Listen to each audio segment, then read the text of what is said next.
muggy day. Sky's gloomy, air's all wet. Oh, man. Please let me finish my sentence. Ugh. Ugh. Cold, cold. Oh.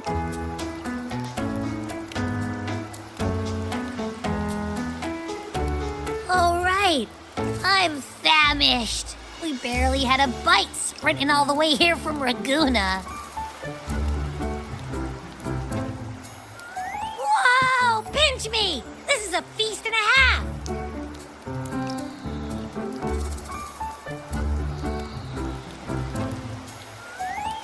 Hey, Rover. So, we did bring enough money, right? I mean, we kind of rushed out without grabbing anything. Oh, that? Don't worry. Money's not an issue. Augusta made sure we're covered.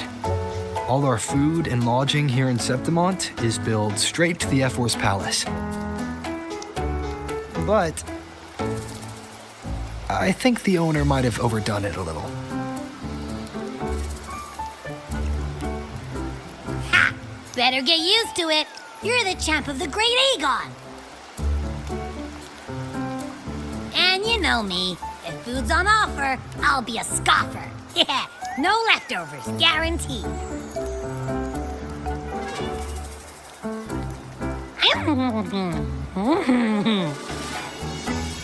Free stay, free meal.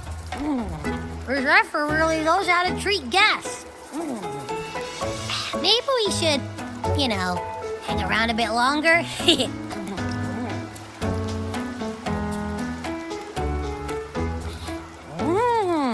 This smells amazing!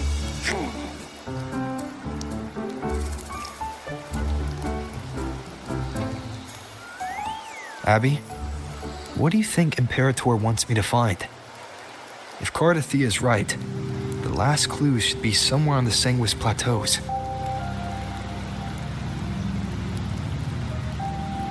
We're so close to the finish line, just one step away. But our pace is slowed. Relax. We're already back in Septimont. What's the rush? I remember Lupa said there's this weird blight cloud hanging over the Sanguis Plateaus.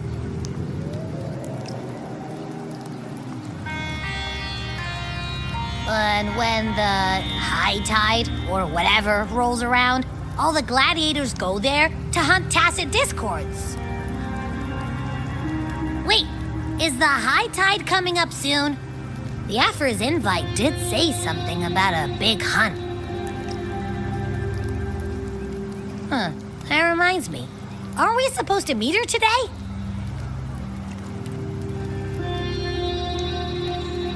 A messenger came this morning. Augusta is dealing with an emergency, so our meeting's postponed. It looks like it'll be a while. An unexpected change. It's throwing everything off course. I don't like the feel of it. And why me for this hunt? If it's about the Great Agon, the messenger said none of the other gladiators were invited.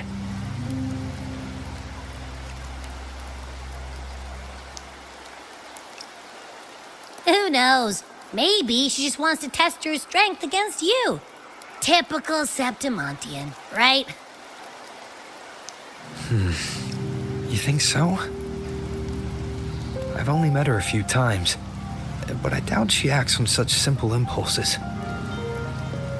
And as the Ephor, is she really in a position to do whatever she wants? Guessed from afar, you possess eyes as clear as crystal. But what troubles you so that eyes once bright as the highland sky now darken with rolling clouds?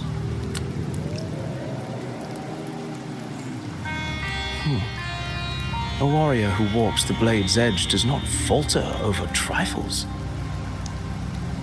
The clouds, if I may guess, are cast from the throne.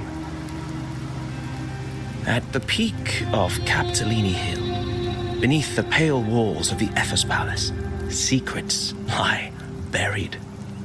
And the most intricate among them are those born from the pursuit of power. Even one as honorable as the Ephor must learn when to be ruthless. In Septimont, a city forged in iron and blood, anyone who seeks the throne without knowing the cost is no better than a lamb marching to the butcher's knife.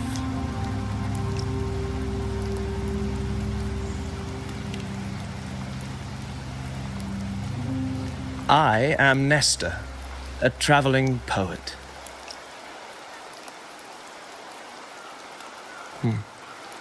The rains in Septimont never seem eager to leave this season. So then,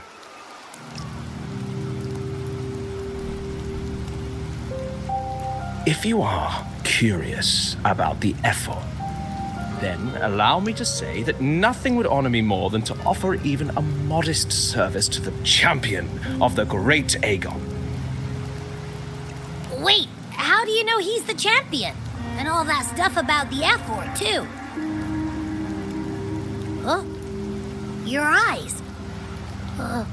Were we talking too loud? To see and to hear are but two of the many ways to perceive. Trusting the senses is a habit, a natural expedience, but not the only option. Truth be told, I've been gathering inspiration for my next epic, and its protagonist is none other than Augusta, the Ephor of Septimont. That's why I speak of her with some familiarity. I have a feeling your tale with her will soon be written. And knowing more about those who walk alongside you is rarely without its benefits.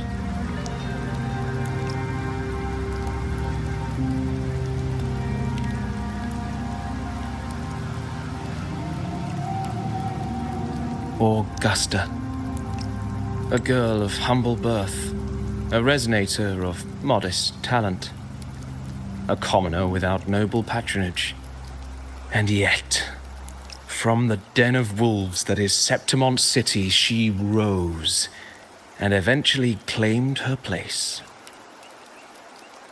Just like the burning sun was once a cloud of dust.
fail enough times, and you might eventually succeed.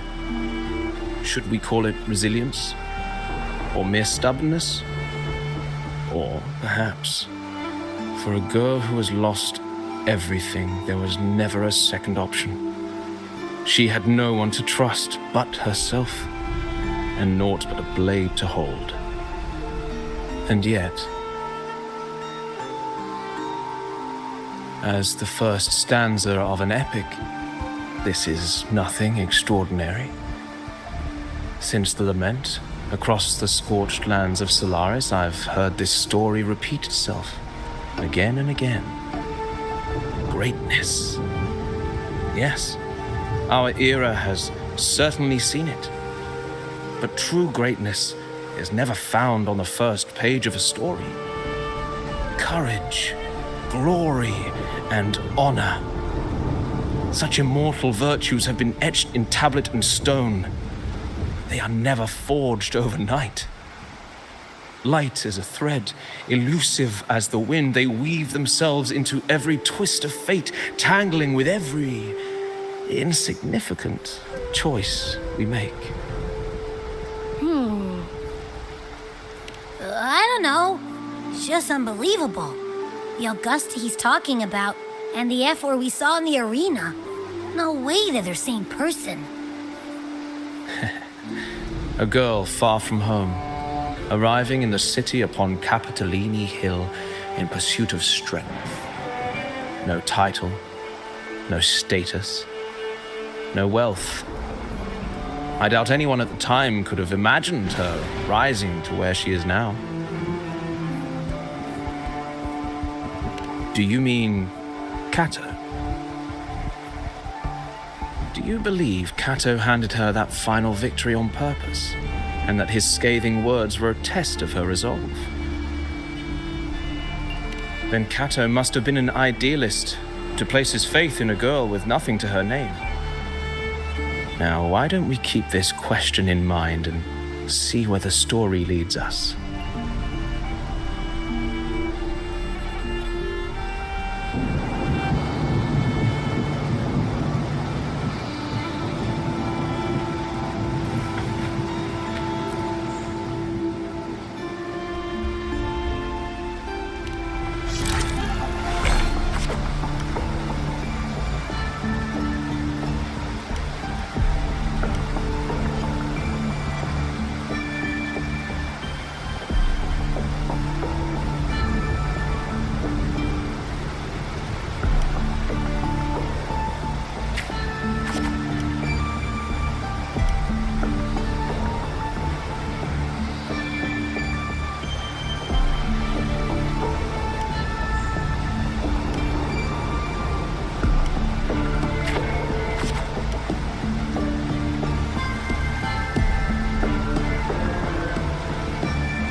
merely the rough shape of a short epic. This is all I can offer about the Ephor.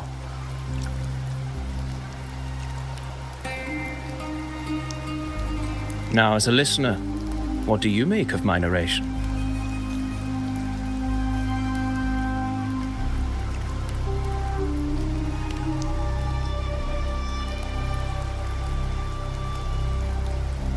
I appreciate your kind words, my generous listener. I am only a humble wordsmith, spinning verses and rhymes. The essence of poetry is granted by those who dare defy their fate. But there is one thing I must confess.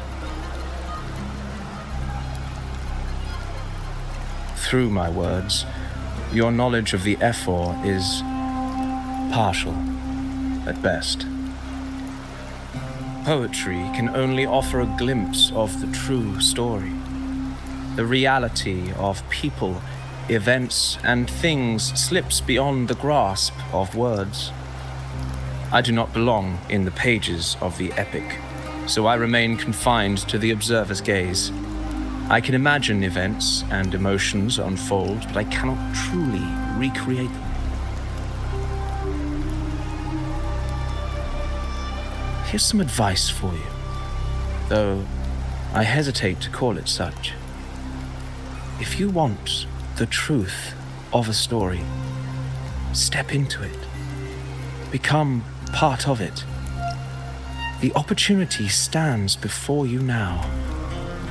As I've said, the tale between you and Augusta, the hero of Septimont, is only now turning its next page.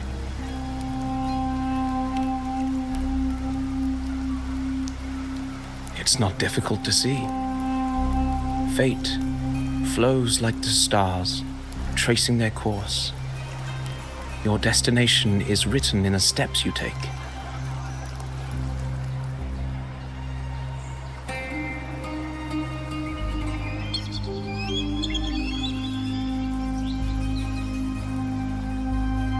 The rain is passing. I hear it ceasing its symphony upon the earth. It is time for farewells.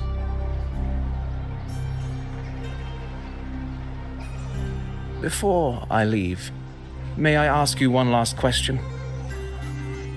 What is it that has lifted Augusta to the seat of power? What is it that makes a ruler?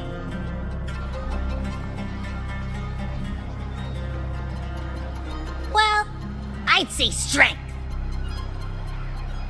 Let's be real. There's no way Augusta could have passed those trials without strength. Rover, what do you think?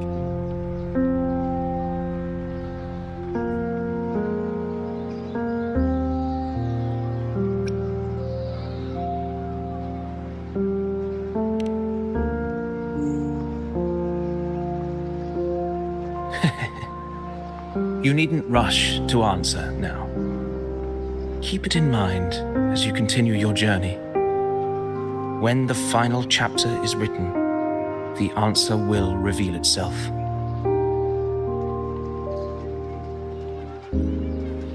Farewell, my friend. Our paths crossed by fate and by chance.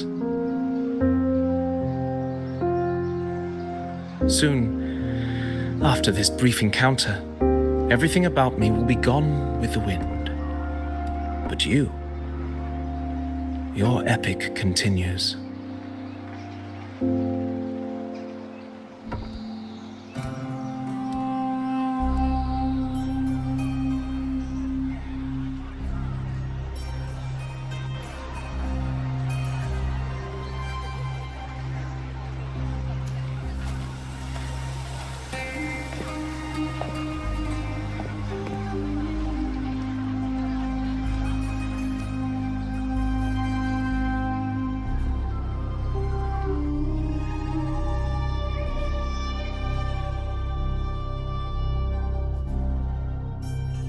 Your Excellency, you have indulged her too much.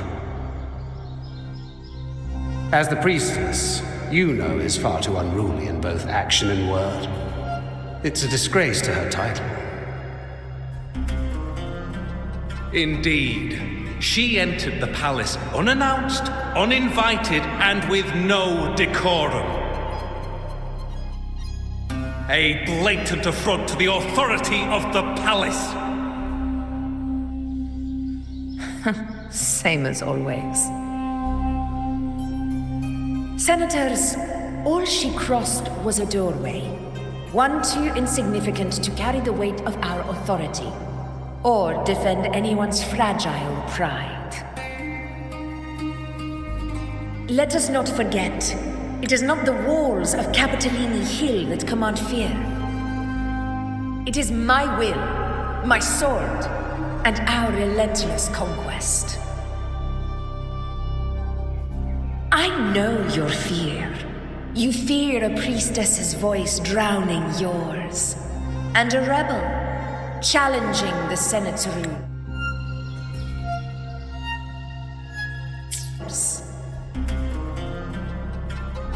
But listen well. Power does not bow to sycophants, cowering behind their traditions. If you seek power, then step from the shadows. Face me, and prove yourself worthy.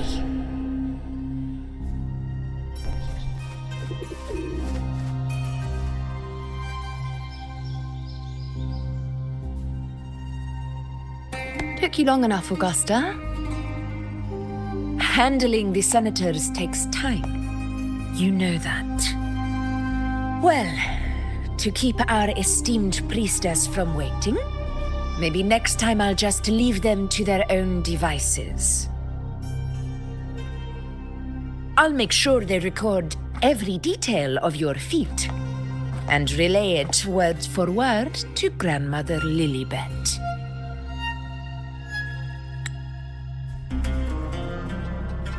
Priestess Iuno. Unruly behavior left Tetragon Temple without permission and trespassed into the Ephor's palace. I wonder, who will lose it first? Lilibet or you? Let those old foxes report me all they want. If they step into the Tetragon left foot first, I'll shoot the left. Right foot first, I'll shoot the right. Hey, I'm with you on that one. The Senate should be reminded now and then that the Tetragon's kindness is not a reason to take Priestess Yuno lightly.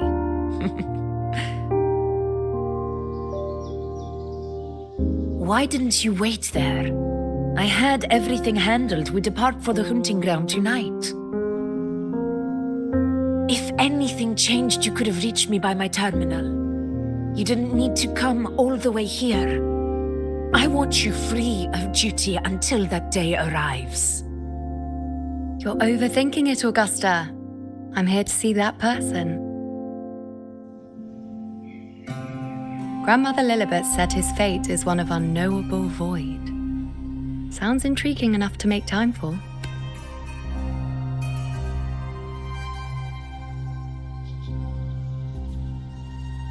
So that's it? Too bad. The ship from Laguna won't dock until tomorrow morning, and we'll be gone by then. Ugh, what a hassle. Patience, you know. The warrior has accepted the invitation. So, you'll have plenty of time to meet during the hunt.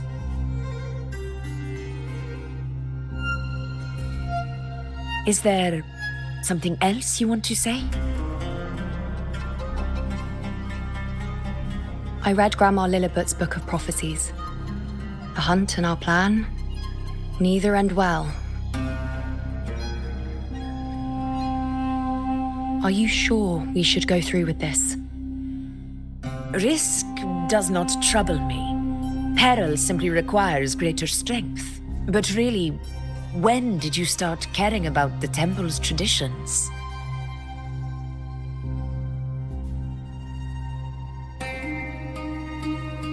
O ye faithless of Septimont, the divinity is enraged. Should your ruler defy their will again, doom shall be your fate.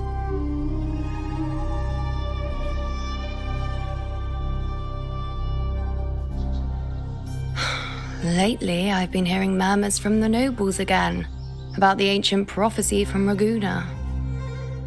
I will admit, those words once carried weight. But when our ancestors crossed the waters and climbed these hills, Raguna's divinity didn't get a seat on the ship.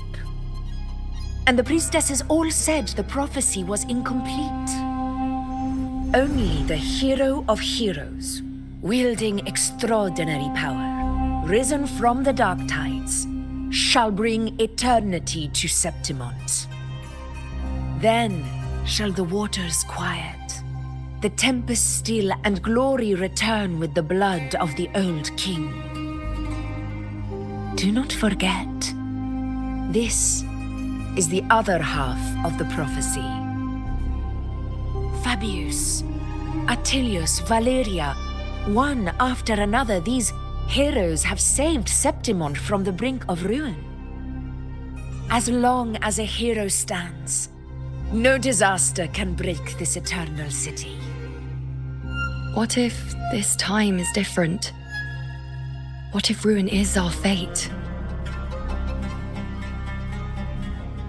Then I will sever that fate with my blade.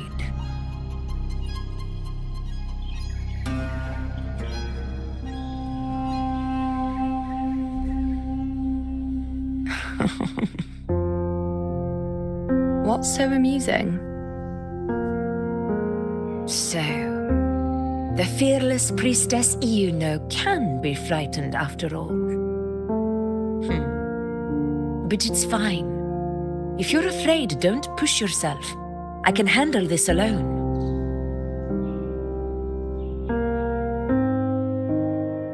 Most revered priestess, wait for me in the temple. I shall return victorious. Frightened. Me? If anything, it's you, trying to shut me out and face it alone. Fine. Go ahead. You'll come back to me sooner or later. That I can't deny. I knew it. So you do need me for this hunt. Thank you. You know.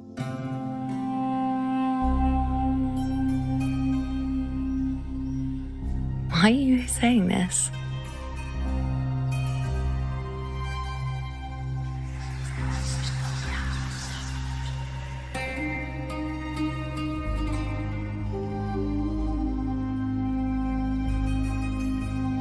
The storm is coming. Come, you know my friend. The best way to greet a storm is to walk straight into it.